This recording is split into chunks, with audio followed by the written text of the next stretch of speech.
살아갑니다. 이렇게 되어 있습니다.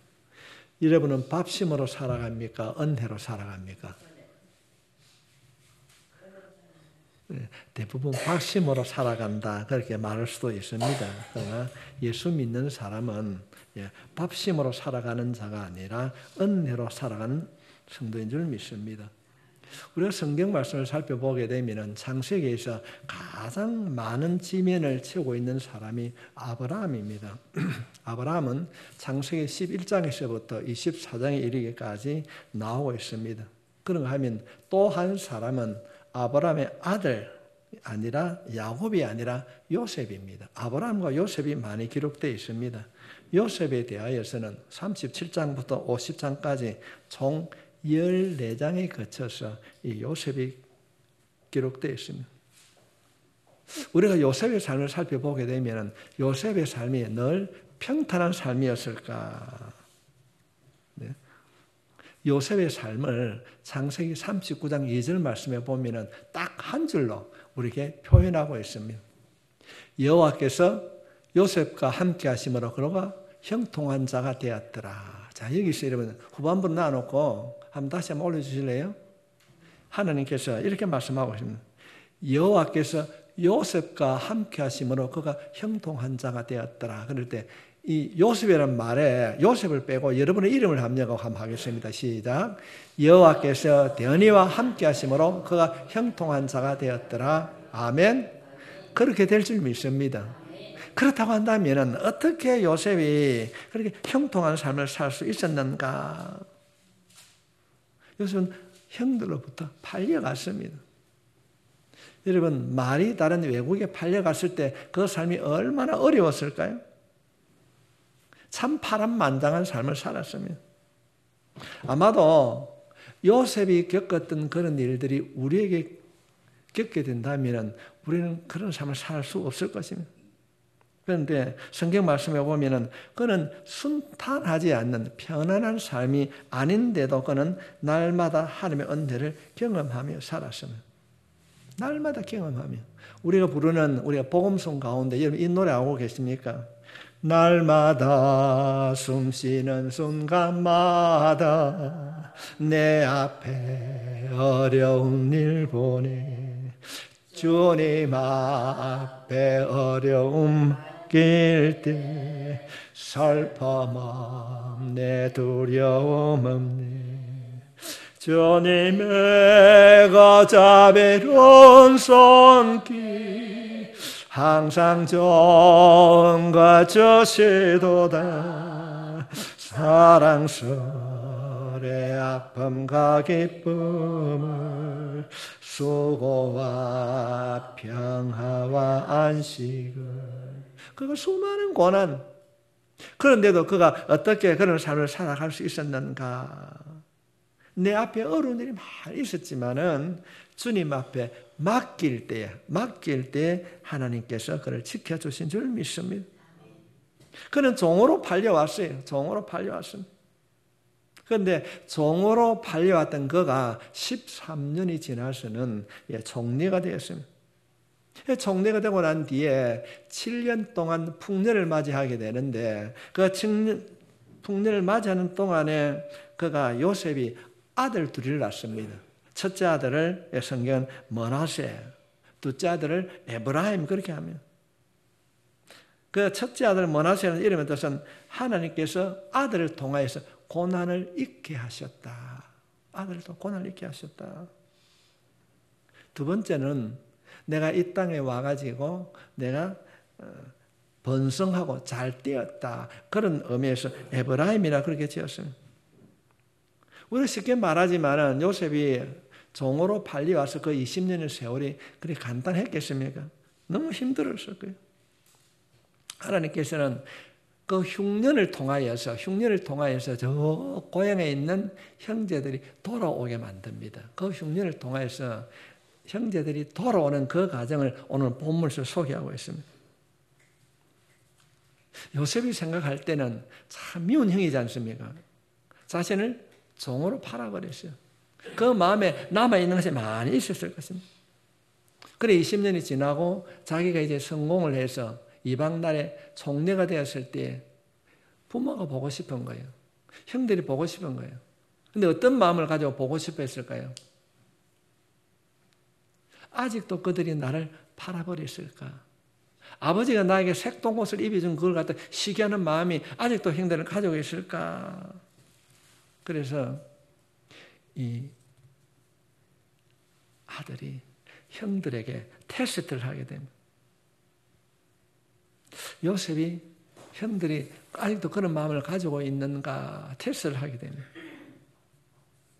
우리가 오늘 이 말씀을 통하여서 하나님의 은혜를 아는 자는 어떻게 삶을 살아가야 되는가 이런 주제를 가지고 살펴보기를 원합니다. 우리가 밥심으로 살아가는 자가 아니고 은혜로 살아간다고 한다면 우리 모든 것을 은혜 안에 해석할 수 있어야 될 줄 믿습니다.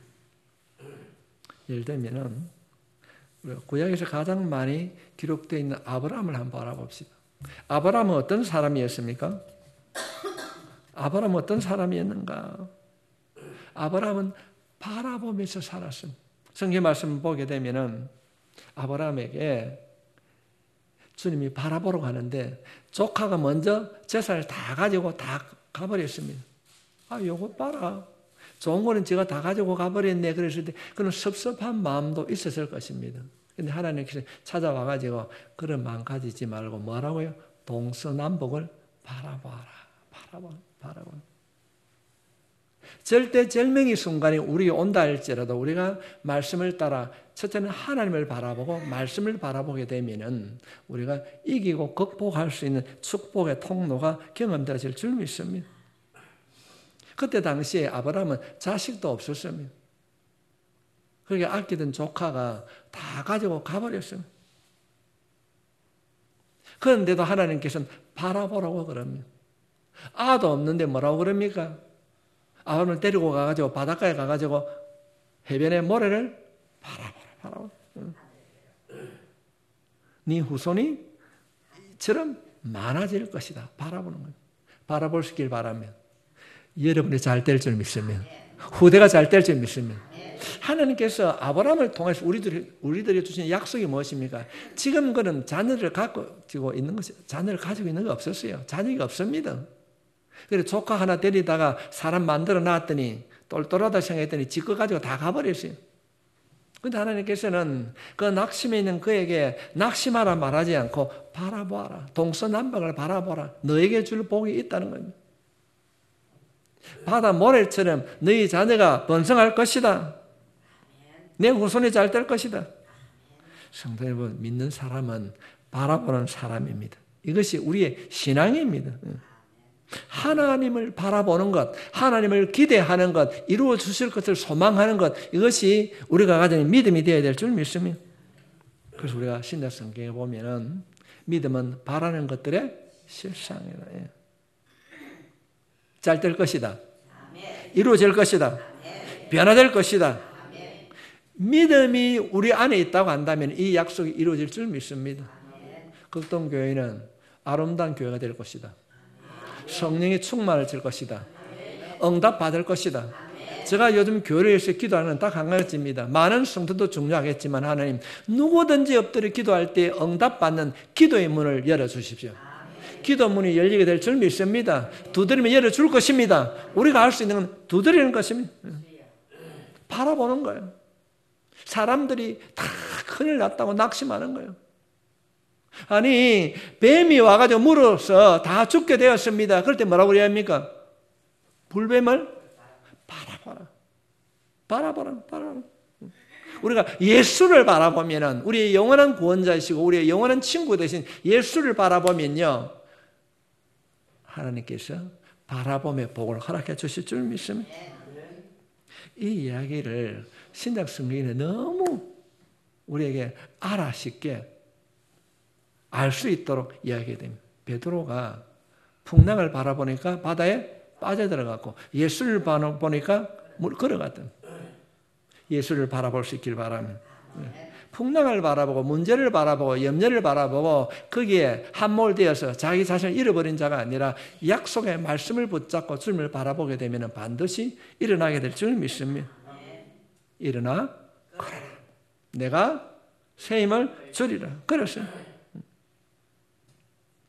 우리 한번 신약성경 한 구절 찾아볼까요? 히브리서 12장 2절 말씀입니다.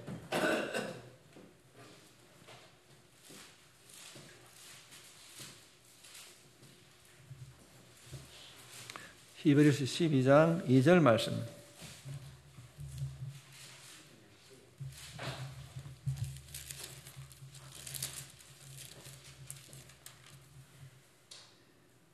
같이 읽겠습니다. 시작. 믿음의 주여 온전하게 하시는 예수를 바라보자. 그는 앞에서 있는 기쁨을 위하여 십자가를 참으사 부끄러움을 개의치 아니하시더니 하나님 보좌 우편에 앉으셨느니라. 아멘. 아멘. 믿음의 주여 온전케 하시는 하나님을 바라보자는, 하나님을 예수를 바라보자는 것입니다. 예수 보면 승리합니다. 예수 보면 이기게 됩니다. 예수 보면 고침받게 되는 것입니다. 여러분, 저주를 바라보겠습니까? 축복을 바라보겠습니까? 사도 바울은 로마서 4장 18절 말씀에 우리에게 이렇게 약속하고 있습니다. 바랄 수 없는 중에 바랄 수 없는 중에 바라보게 될 때에 그 바라봄을 통하여서 하나님께서 이루어 주신 줄 믿습니다. 그래서 그는 믿음의 조상이 되었습니다. 믿음의 조상이 오늘 예배를 드리는 여러분이 될 수 있기를 바랍니다. 여러분의 축복의 씨앗이 될 수 있기를 바랍니다. 능력의 씨앗이 될 수 있기를 바랍니다. 하나님 이루어 주실 줄 믿습니다. 오늘 말씀에 보면 그는 현실을 바랄 수 없는 현실입니다. 바랄 수 없는 현실. 그러나 하나님께서는 그를 하나님의 방법대로 다듬어 주신 줄 믿습니다. 그래서 우리가 즐겨 부르는 찬송가 546장 가운데 주님 약속하신 말씀 위에서 영원토를 주를 찬송하리. 요즘 우리 한집사님 요즘 젊은 사람들 대화를 하다 보면요, 뭐 노래를 부르자 이러면 복음서를 자주 불러가지고 찬송가를 부른대요. 찬송가를. 복음서는 시대에 따라서 변할 수 있지만 우리가 부르는 이 찬송가는 변하지 않습니다. 주님이 약속하신 말씀 위에서 영원토록 주님을 찬송하는 자가 우리 모두가 되어야 될 줄 믿습니다. 이 위기 때 우리가 어떻게 극복할 수 있는가, 사람이 생각나는 것이 아니라 우리가 말씀이 생각날 때에 하나님께서 그 말씀대로 열어주실 줄 믿습니다. 세워주실 줄 믿습니다. 주님의 말씀은 현실적으로는 좀 부정적이고 현실적으로는 많은 것이 어려움이 있다 할지라도 믿음을 붙잡고 가게 되면요, 하나님께서 이루어주실 줄 믿습니다. 제가 말씀을 묵상하면서 그런 생각을 가졌습니다. 나만을 보고 그런 이야기가 됩니다. 네 저 강에 가가지고 몇 번 목욕하라고요? 7번. 이 말은 7번 몸을 담그라고 하는 이 말은 몸을 7번 담그라는 것이 아니라 변화가 일어날 때까지 포기하지 말라. 포기하지 말라. 우리의 생각으로는 역시 안 되는구나. 내가 나병 환자인데 물에 목욕한다고 몸을 씻는다고 이게 나을 수 있는가? 하루 한 번씩 하는데 7번을 한다고? 말씀을 믿고 포기하지 아니하면 변화의 역사가 일어나게 될 줄 믿습니다. 현실은 부정적이고 힘들다 할지라도 분명히 하나님께서는 우리들에게 말씀을 통하여서 약속하고 있는 줄 믿습니다. 그런 일들이 우리 교회 안에 일어나게 될 줄 믿습니다. 하나님, 하나님의 은혜가 내 삶 속에 은혜되게 해달라고 기도할 수 있길 바랍니다. 그런데 어떻게 그런 일들이 이루어지는가 쳐다보니까 참, 아니 저것들이 형님이라고 나를 팔았다는 말인가, 그런 마음이 들지 않았겠습니까? 성경 말씀에 보면은 이들을 팔았던 형들은 지금 이제 이 요셉이 말을 안 하고 통역관을 세워서 이야기하게 됩니다. 그래서 자기 동생 베냐민을 인질로 딱 잡아놓고 있습니다. 너 올라가라. 그러니까 자기를 팔았던 형 유다가 뭐라 합니까? 아니 다 잡아놔도 다 괜찮은데 우리 아버지가 베냐민을 들고 가지 아니하면 우리 아버지 죽습니다. 큰일 납니다. 내가 인질로 잡을 테니까 우리 동생을 풀어주십시오. 이런 얘기를 하게 됩니다. 그 말을 들었을 때에 이 요셉이 감정이 북받쳐가지고 그냥 말을 합니다. 자기 말을 하게 되는. 자기 말. 45장 3절 말씀에 보면은 요셉이 그 형들에게 이르되 나는 요셉이라. 내가요 당신들이 팔아버린 내가 요셉입니다. 그런 얘기를 하는 겁니다.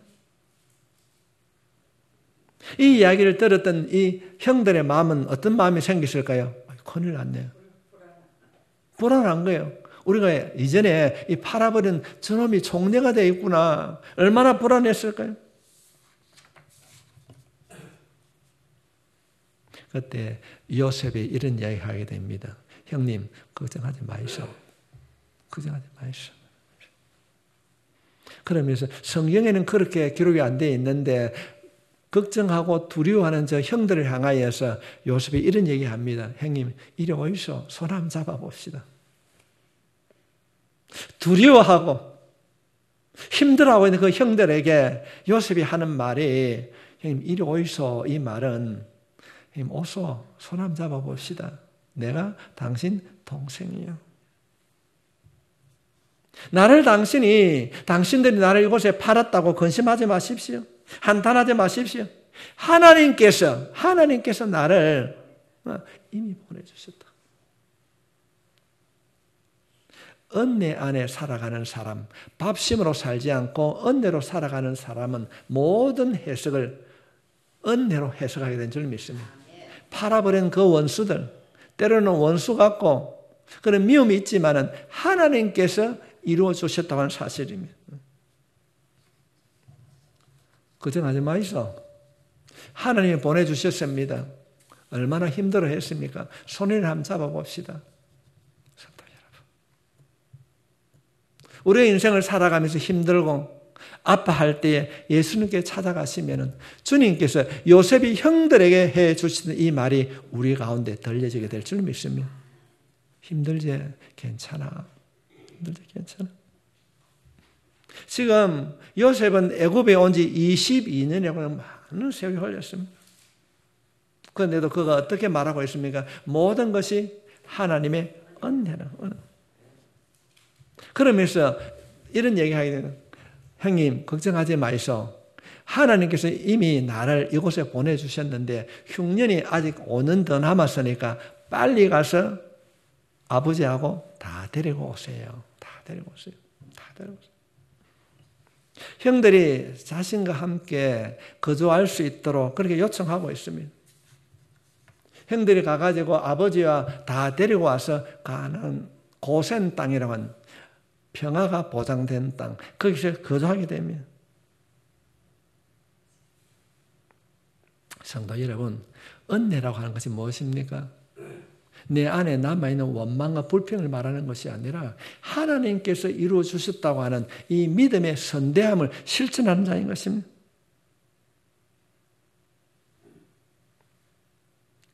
데리고 왔을 때 이 요셉이 뭐라고 그럽니까? 동생 베냐민을 잡고 울고 있습니다. 울고 있습니다. 성도님, 우리 모두가 이렇게 상대방을 품을 수 있는 마음을 가진 자가 될 수 있길 바랍니다. 바울은 로마서 12장 17절로 18절에 있는 말씀을 통하여서 우리들에게 가르치고 있습니다. 아무에게도 악으로 갚지 말고 모든 사람 앞에서 선한 일을 도모하라. 할 수 있거든 너희로서는 모든 사람과 더불어 화목하라. 성도 여러분, 화목할 수 있길 바랍니다. 이것이 은혜로 사는 사람의 삶이 되어야 되는 것입니다. 우리 모두는 하나님의 은혜로 살아가는 자인 줄 믿습니다.